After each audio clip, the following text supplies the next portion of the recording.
Tema 6. Bien común y solidaridad. Libertad y subsidiariedad. El bien común es un concepto de larga tradición en la ética social. Los hombres vivimos inmersos en un conjunto variado de comunidades, algunas de las cuales, como la familia o la nación, forman parte de nosotros mismos como rasgos de nuestra identidad. La idea de bien común expresa que sería ficticio pensar en una vida humana lograda al margen de la relación social.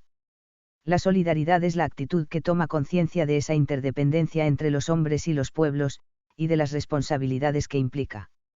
Otra característica de una sociedad justa es la libertad.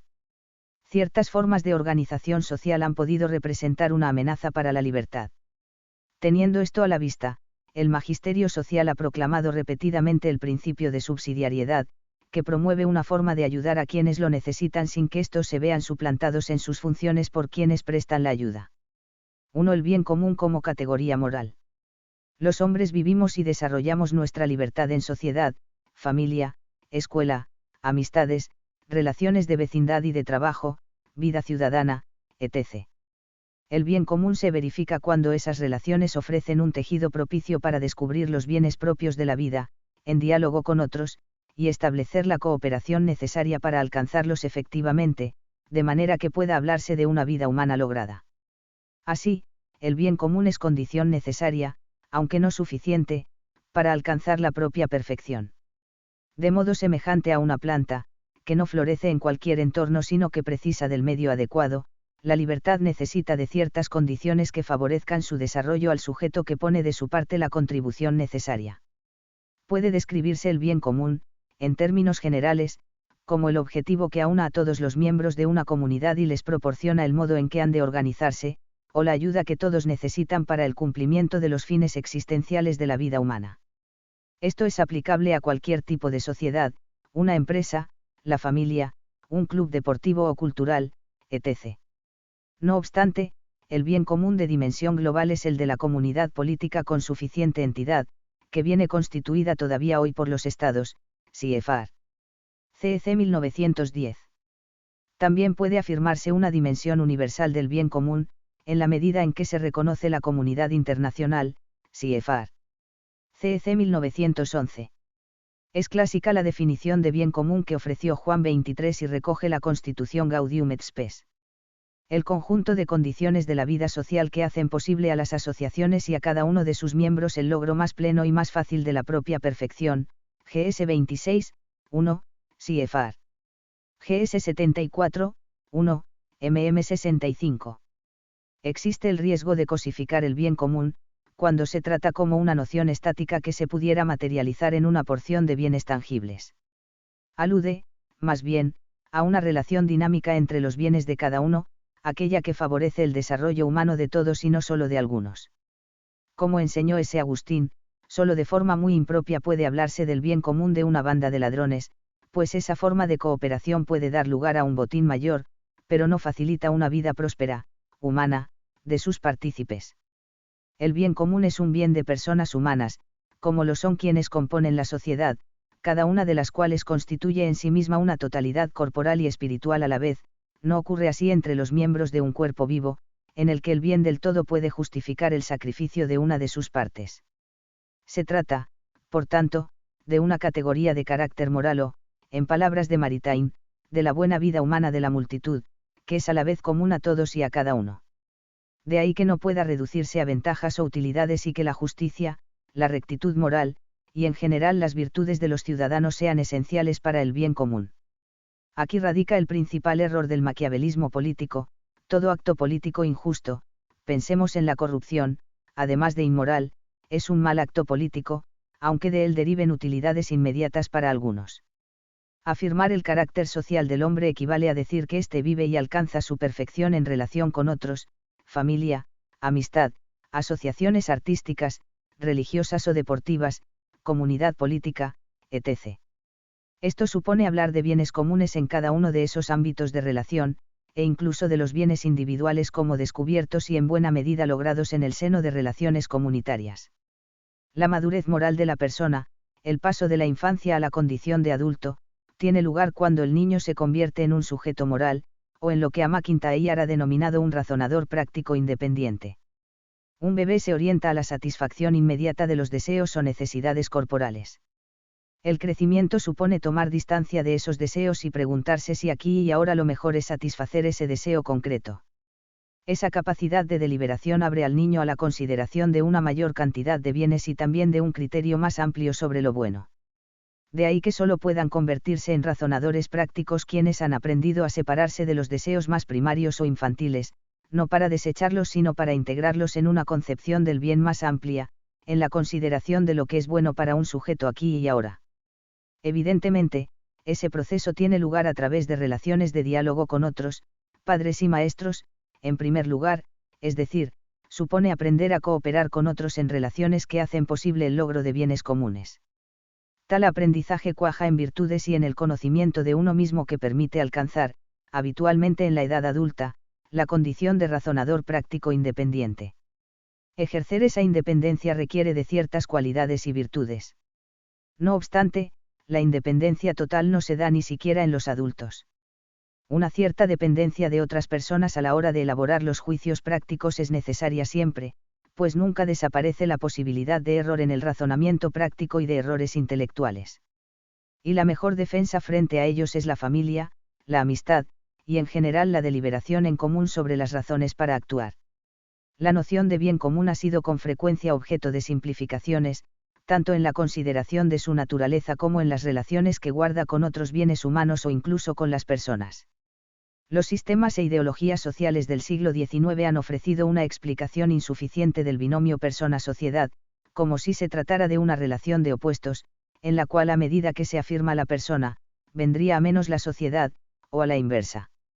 Tal presupuesto se traduce en concepciones también deficientes del bien común. El colectivismo entiende el bien común como el bien propio de un todo que trasciende a la persona, reducida ésta a la mera condición de parte. De ahí que justifique el sacrificio de las partes en beneficio del todo, como se prescinde de un miembro enfermo para la salud de un cuerpo vivo. La vida y la libertad del hombre queda aquí a merced de los especialistas, que en cada momento planifican cuáles han de ser los objetivos sociales en función de la evolución económica, de supuestas exigencias de la nación, de la raza, etc.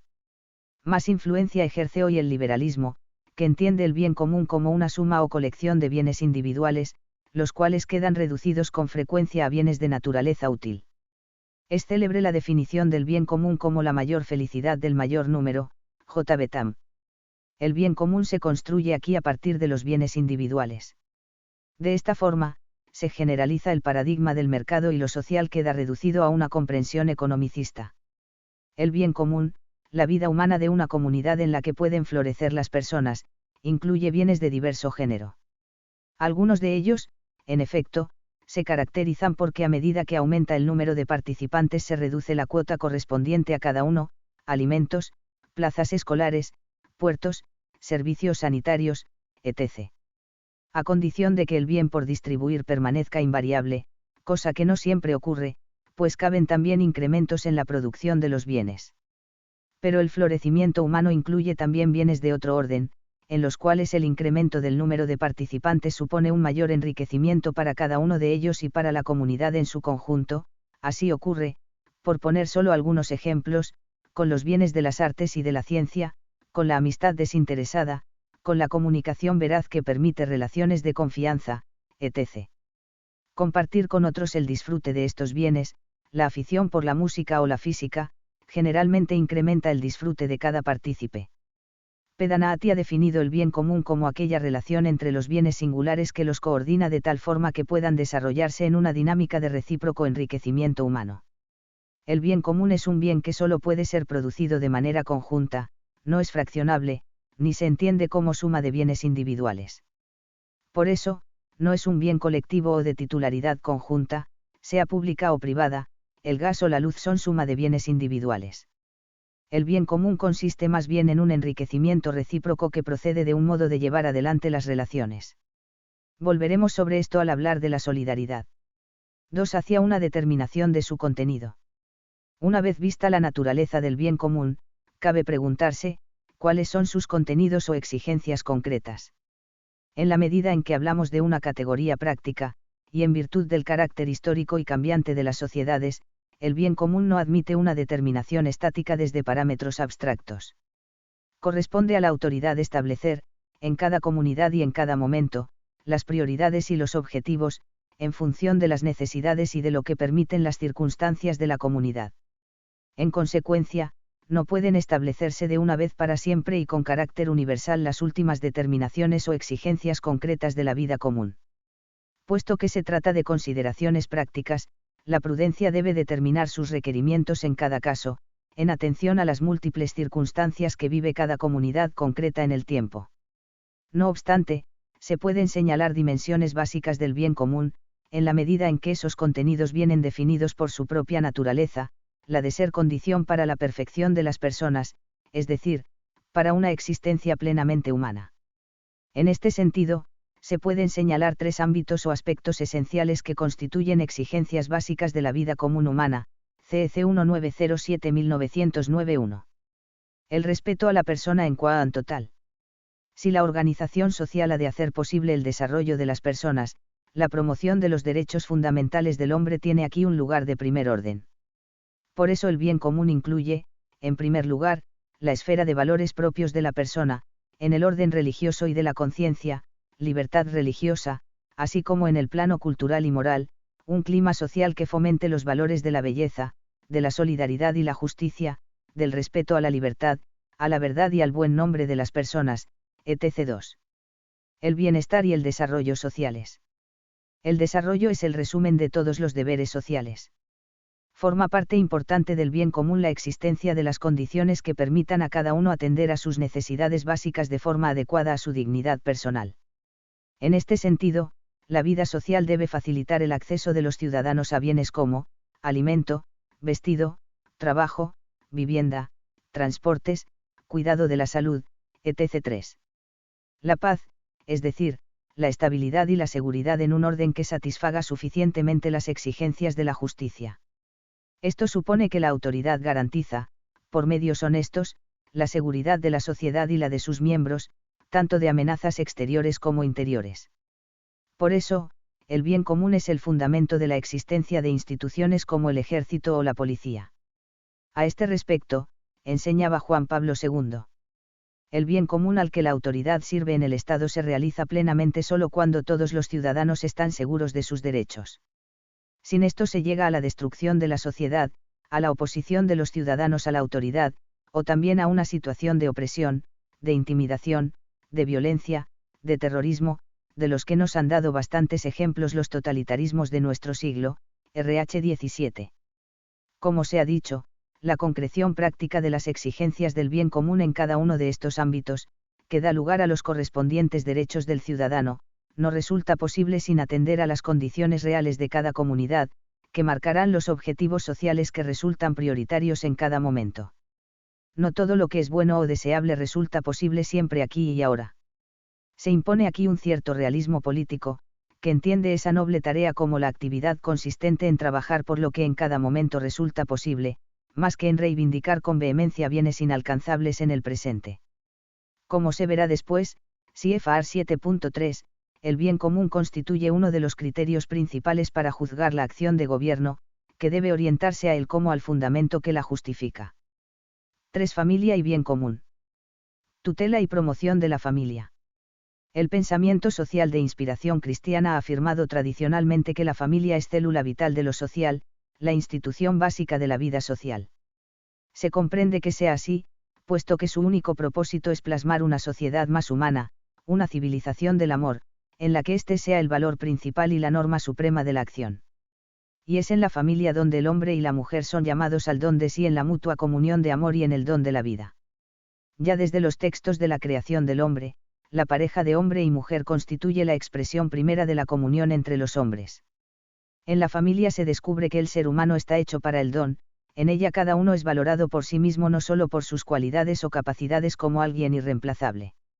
Sobre esa experiencia del don se forja la propia personalidad y puede desarrollarse la libertad, así como la voluntad de respeto al otro. De ahí que la familia sea fuente de solidaridad y raíz de las relaciones sociales.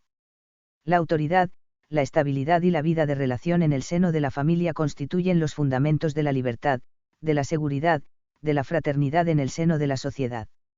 La familia es la comunidad en la que, desde la infancia, se pueden aprender los valores morales, se comienza a honrar a Dios y a usar bien de la libertad. La vida de familia es iniciación a la vida en sociedad, CEC 2207. La familia, al articular el don recíproco entre los esposos y entre las generaciones, ilumina las demás relaciones en la sociedad. En nuestros hermanos y hermanas vemos a los hijos de nuestros padres, en nuestros primos, los descendientes de nuestros abuelos, en toda persona humana, un hijo o una hija del que quiere ser llamado, Padre Nuestro, CEC 2212.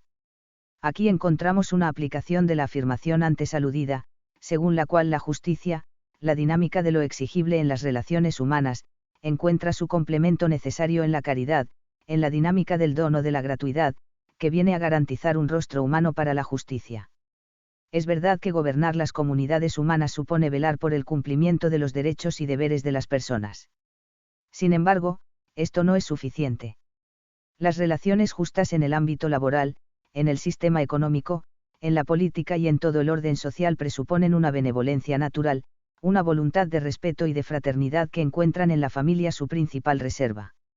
De ahí la necesidad de que la comunidad civil se comprometa en la tutela y promoción de la familia, como un componente clave para el conjunto de la sociedad. En ocasiones, la legislación deberá tomar en cuenta otras formas de unión que presentan analogías o similitudes con la familia.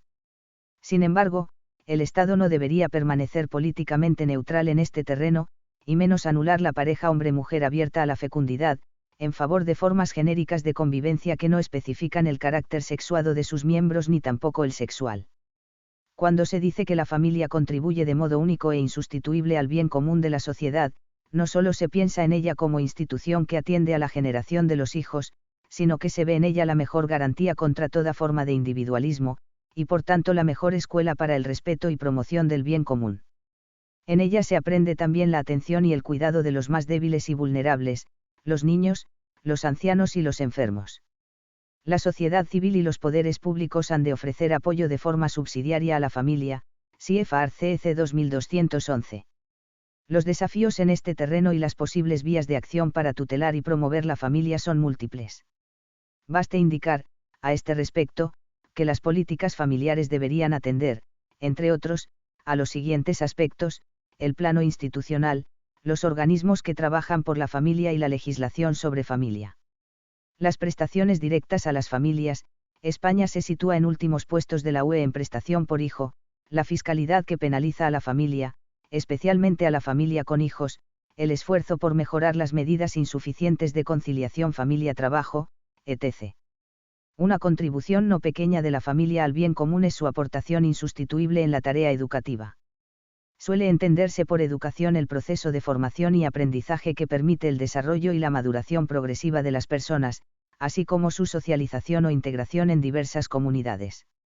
Entre esas comunidades, a la familia corresponde un papel de primer orden en la formación de la personalidad y en la transmisión de los valores culturales, éticos, sociales, espirituales y religiosos. Esa función de la familia es original e insustituible y suele entenderse como complementaria de la transmisión de la vida.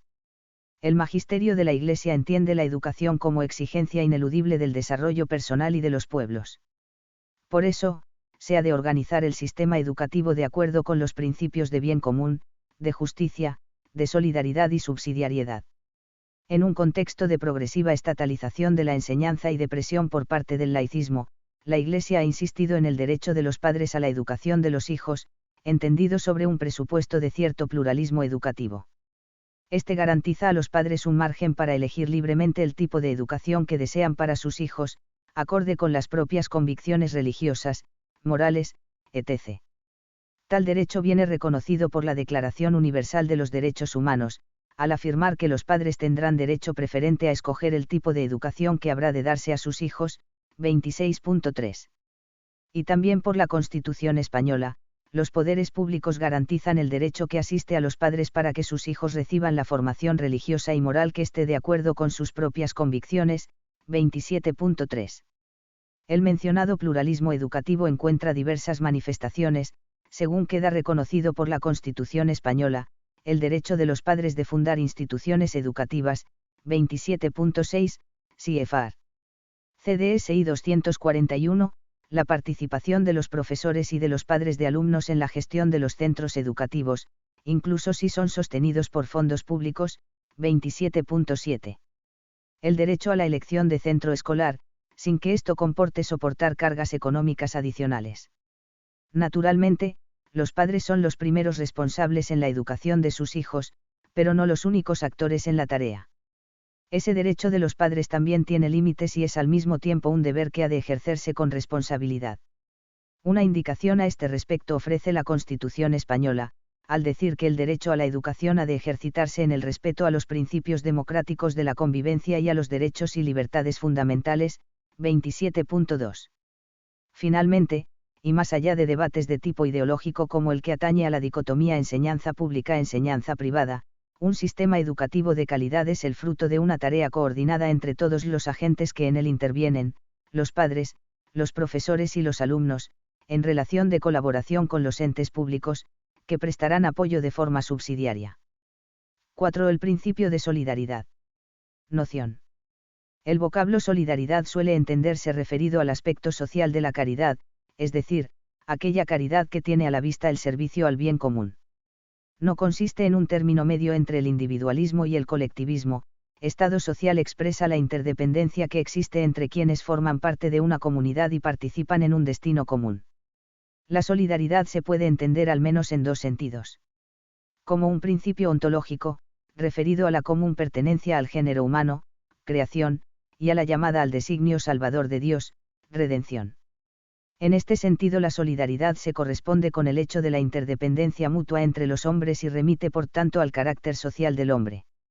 Según el principio de solidaridad, toda persona, como miembro de la sociedad, está indisolublemente ligada al destino de la misma y, en virtud del Evangelio, al destino de salvación de todos los hombres, OE 38. Como principio ético o virtud, pues de esos vínculos surgen responsabilidades morales para con los otros, particularmente respecto de los más débiles. Desde este punto de vista, la solidaridad consiste en una toma de conciencia del hecho de la interdependencia, que responsabiliza a todo ciudadano del bien común.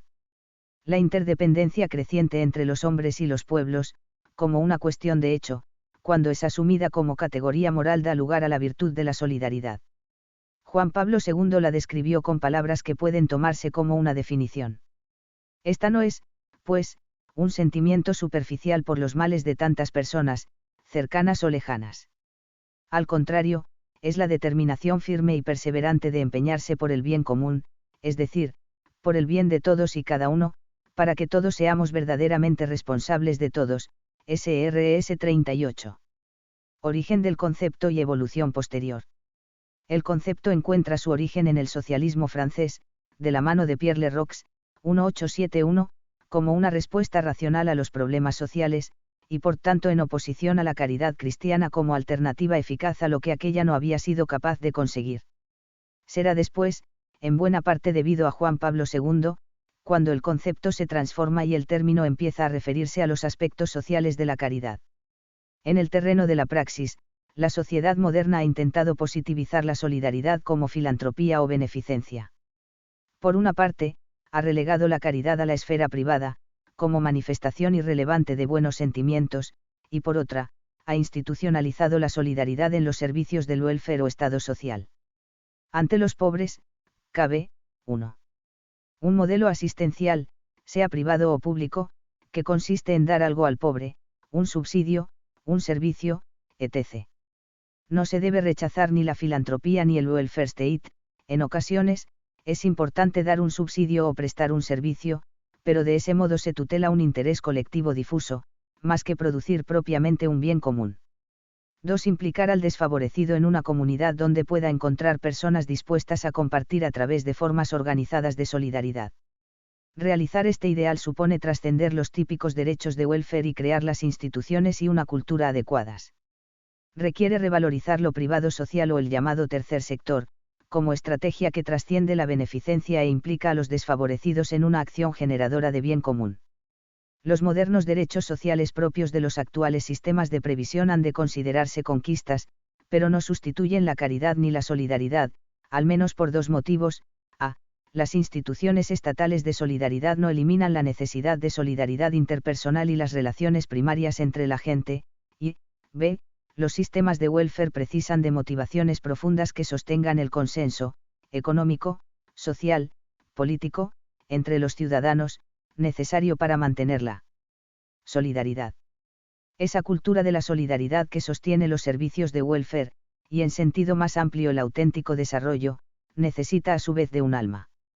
A ella se refirió Caritas in Veritate como lógica del don, gratuidad, fraternidad, como una caridad que no excluye la justicia, sino que la completa, CFR. CV Cap 3. Como ha dicho Pedanati, solidaridad significa promover un bien común entre sujetos que mantienen relaciones estructurales e interpersonales que requieren el desarrollo de actitudes de familiaridad y fraternidad entre las personas, en el caso de la adopción de niños, entre los padres naturales y los adoptantes. Es un bien común entre aquellos interesados en producir un bien humano. El bien común que demandan personas sin trabajo, ancianos solos, niños sin educación, parejas en crisis, refugiados, etc., es diverso del interés público o del interés colectivo, categorías de matriz utilitarista del S. 18. Lo que está en juego es la vida humana en cuanto humana, la vida humana de calidad, que no es un derecho del individuo ni un bien público, sino un bien común relacional. Tarea de todos. La solidaridad mira a todos los aspectos del bien común, se manifiesta en primer lugar en la producción y distribución de bienes y en la remuneración del trabajo, pero va más allá, hasta alcanzar también los valores del espíritu, CFR. CEC 1940 SS. La solidaridad, como actitud de entrega y servicio al prójimo, se opone a toda forma de individualismo social y de afán de dominio por el otro, pues conduce a verlo no como un instrumento u objeto de uso, sino como un semejante y hace posible la acción cooperativa. Por ello la solidaridad se convierte en camino hacia la paz y hacia el desarrollo, CFR. SRS 39. La responsabilidad en el bien común compete a toda la comunidad y a cada persona, que tiene obligación de contribuir al bien de la comunidad en la medida de sus posibilidades.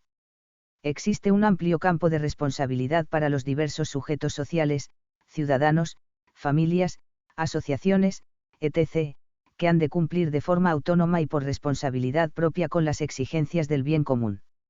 Se comprende que la solidaridad, al igual que el bien común, tiene una dimensión civil, personal y colectiva, y no solo estatal, no recae solo sobre los poderes públicos. Sin embargo, la autoridad tiene peculiares responsabilidades en la promoción de la solidaridad, ya que su misma función se justifica en atención al bien común y sus actos deben servir de manera inmediata y directa a la comunidad. Por otra parte, al igual que el bien común presenta una dimensión internacional, la solidaridad se extiende también al ámbito de las relaciones entre los países que componen la comunidad internacional.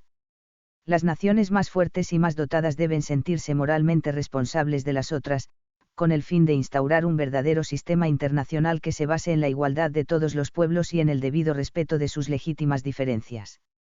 Los países económicamente más débiles, o que están en el límite de la supervivencia, asistidos por los demás pueblos y por la comunidad internacional, deben ser capaces de aportar a su vez al bien común sus tesoros de humanidad y de cultura, que de otro modo se perderían para siempre. SRS 39. La solidaridad virtud cristiana. La solidaridad presenta múltiples puntos de contacto con la caridad y cuando se ve elevada por la fe encuentra una raíz trinitaria, que la dota de dimensiones específicamente cristianas, como la gratuidad total, el perdón y la reconciliación.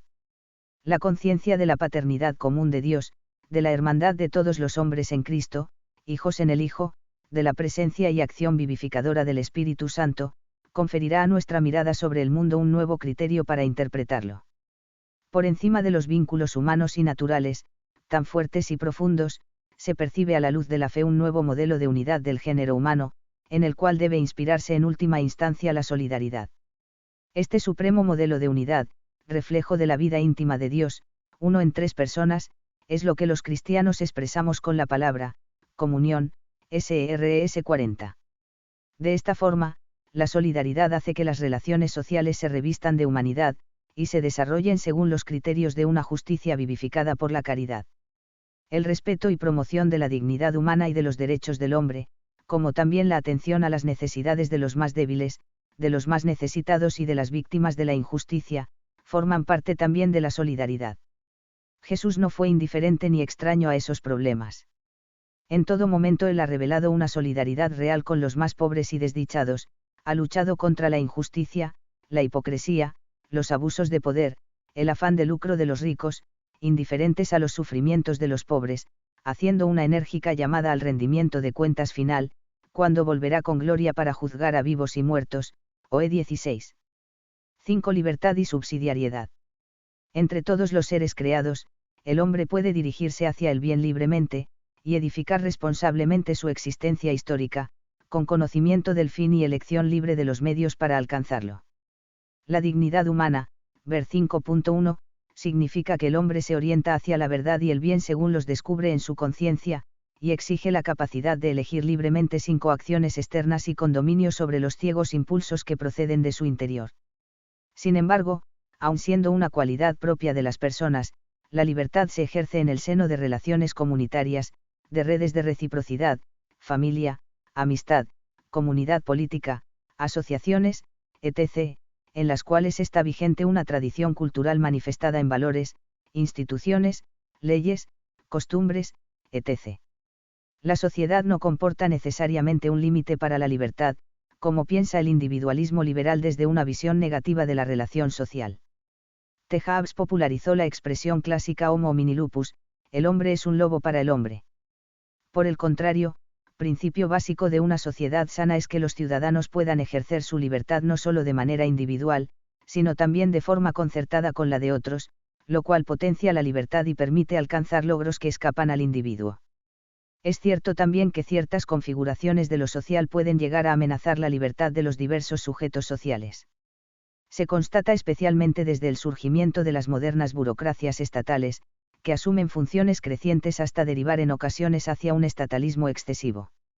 El énfasis de la modernidad continental europea en el eje Estado-individuo ha supuesto el declive de la sociedad civil, es decir, la colonización por parte del Estado de los sujetos sociales intermedios, como las familias y las manifestaciones de tipo asociativo en sus variadas formas. En el extremo de esta evolución se deben mencionar las ideologías totalitarias, marxismo, nacionalsocialismo, etc., con sus realizaciones colectivistas que asolaron la Europa del siglo XX. En la actualidad, cabe pensar en los eficaces instrumentos de que dispone el Estado moderno para ejercer un control creciente en los diversos ámbitos de actividad de los ciudadanos. En este contexto cobró fuerza en la doctrina social de la Iglesia el principio de subsidiariedad, mencionado ya por León XIII en Rerum Novarum, 1891, y consolidado desde el magisterio de Pío XI, CFR. QA 79 a 80. Posteriormente, ha sido recibido en el ámbito jurídico y también en el seno de la Unión Europea fue consagrado por el Tratado de Maastricht, 1992. Juan Pablo II aludió a este principio en el contexto del estado del bienestar. Tras afirmar que ese modelo surgió para responder de manera más adecuada a muchas necesidades y carencias tratando de remediar formas de pobreza y de privación indignas de la persona humana, añade que no han faltado excesos y abusos, que en los últimos años han dado lugar a críticas de ese modo de concebir la tarea del Estado. En ese contexto, ofrece la siguiente noción de subsidiariedad. Una estructura social de orden superior no debe interferir en la vida interna de un grupo social de orden inferior, privándola de sus competencias, sino que más bien debe sostenerla en caso de necesidad y ayudarla a coordinar su acción con la de los demás componentes sociales, con miras al bien común. K. 48. Subsidiariedad, subsidium, consiste, por tanto, en la ayuda que se presta a un sujeto, personal o colectivo, para sostener su libertad, mientras ésta se ve impedida circunstancialmente para asumir sus responsabilidades sin asistencia exterior. No se trata tanto de un criterio jerárquico, superior-inferior, sino de estructuras más complejas que actúan sobre otras más simples. No se puede decir que una administración pública sea superior a una familia, pero sí entraña complejidad mayor. El principio encuentra aplicación tanto en el ámbito público como en el privado, aunque es cierto que la subsidiariedad trata de limitar un defecto característico del aparato político y sistémico, que tiende a hacerse con todo el espacio y puede terminar por destruir el tejido social. CFR. CDSI 185. La subsidiariedad piensa en una forma de ayudar que apoya, promueve y desarrolla las subjetividades sociales originarias. Trata de impedir que el sujeto necesitado de ayuda sea suplantado o colonizado por quien se la presta, trata de preservar su subjetividad y libertad en atención a su dignidad personal. Constituye una garantía de la autonomía que corresponde a la persona y a la sociedad civil, de ahí que el magisterio haya afirmado el principio ordinariamente en el contexto del estatalismo antes aludido. Otra formulación del principio es la que ofrecía la Congregación para la Doctrina de la Fe en la Instrucción sobre Libertad Cristiana y Liberación, 1986. Ni el Estado ni sociedad alguna deberán jamás sustituir la iniciativa y la responsabilidad de las personas y de los grupos sociales intermedios en los niveles en los que éstos pueden actuar, ni destruir el espacio necesario para su libertad. De este modo, la doctrina social de la Iglesia se opone a todas las formas de colectivismo, LC 73. Son innumerables los campos de aplicación de la subsidiariedad. Así, se habla de una competencia subsidiaria del Estado, por ejemplo, en materia de educación, donde la responsabilidad primera corresponde a los padres, quienes no pueden normalmente atender esa tarea por sí solos, sin el concurso de la escuela y de todo un sistema educativo. Finalmente, conviene advertir que la subsidiariedad no contiene en su interior un programa político. El pensamiento de tendencia liberal ha visto la subsidiariedad como un principio que traza los límites de la intervención del Estado, y en ese sentido, le ha atribuido la función de delinear un determinado modelo político afín a las ideas liberales. Esta interpretación desfigura el principio, pues lo aísla con respecto a los demás principios, solidaridad, destino universal de los bienes, etc., tiende a reducirlo al ámbito de lo público y le confiere una coloración ideológica. Es verdad que la subsidiariedad pone freno a un defecto característico de los regímenes colectivistas o autoritarios, pero pertenece a un orden previo a la política, es una afirmación de tipo antropológico o ético y no ideológica, garantiza la dignidad y libertad de la persona y de los otros sujetos sociales, sin que pueda derivarse de ahí un determinado modelo político.